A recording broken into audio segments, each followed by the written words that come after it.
Representatives has cleared a key procedural hurdle for President Donald Trump's sweeping tax cut and spending package, paving the way for a final vote later today. The vote, 219 to 213, advances what Trump has called his one big beautiful bill, extending Trump-era tax cuts and ramps up spending on defense, border security and energy. But it also includes major cuts to safety net programs like Medicaid and food stamps, including tough new work requirements for beneficiaries. Democrats uniformly voted against the bill. Minority Leader Hakeem Jeffries warned that the legislation could lead to hunger, suffering, and even death while benefiting Trump's wealthiest supporters. He said Democrats only need 4 Republicans to vote no to block the bill. GOP leaders faced intense pushback from their own ranks over Senate changes to the bill, including steeper Medicaid cuts and a higher debt limit.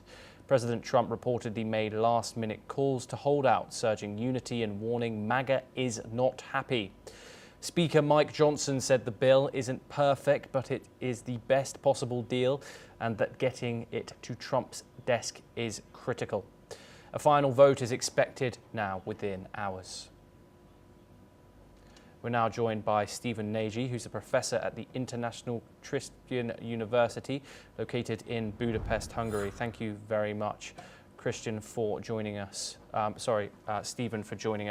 on the program. Stephen, what are the implications of this quote-unquote big, beautiful bill? And what are the things blocking it, and what implication will it have for the American people? So there's a lot on the table to answer here, but I think first the implications for American citizens are probably threefold. One, increasing of national debt.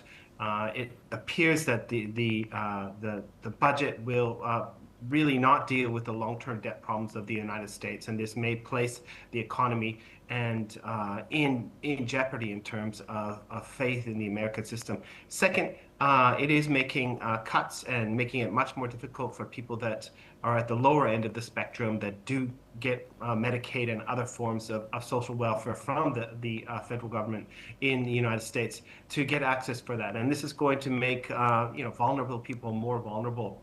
Lastly, and I think this may be good or may not be good for the United States, is the tax cuts for the rich will allow them to invest in businesses, continue to expand their businesses.